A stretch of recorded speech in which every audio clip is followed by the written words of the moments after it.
It was brought into my attention about this acid violence in Pakistan.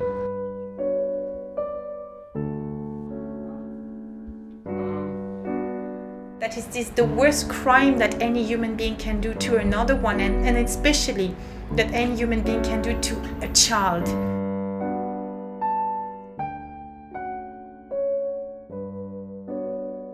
But a facial injury has an impact on both us looking at it and the person you can't deny that. पूरी देखे अब बाहर भी निकले तो किसी के मुंह दिखाने के काबिल भी नहीं है तो यही चेहरा, वो भी हम किसी को दिखा नहीं सकते. There are very, very few crimes worse than acid violence. It scars a woman for life.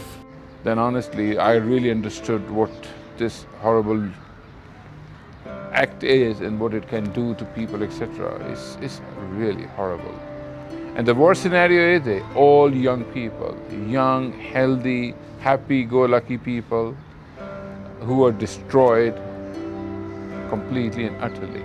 You hear stories of women who've had acid thrown on them because they rejected a marriage proposal. Men also, it's not purely a gender-based violence. Men are also victims of acid attacks because business deals go wrong or because they're accused of having an affair. But it's a heartbreaking job. It's not easy because the stories are terrible. The stories are terrible.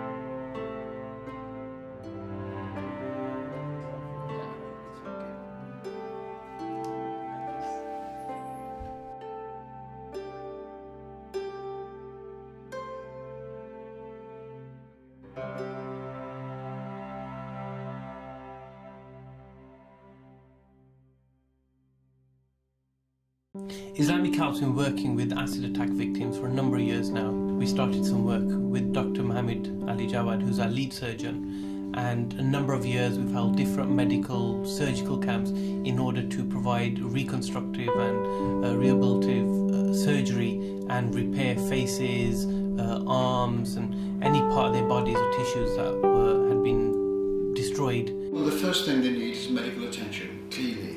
And that is what we at the Acid Survivors Trust International do. We have partners in a number of countries, and it's the partners who provide the medical care. Acid Survivors Trust International is an organisation we've known for over a year now.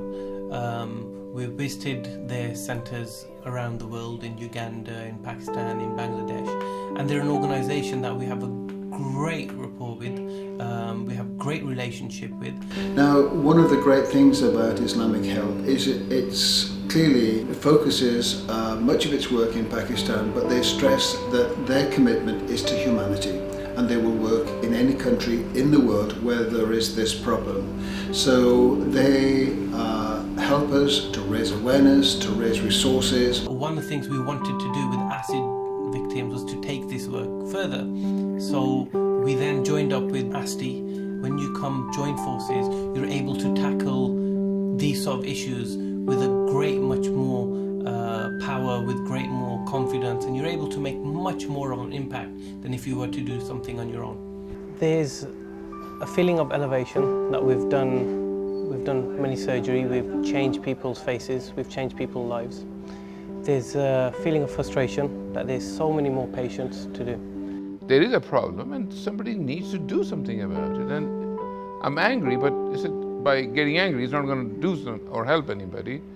So I think it's a cause worth going for, encouraging.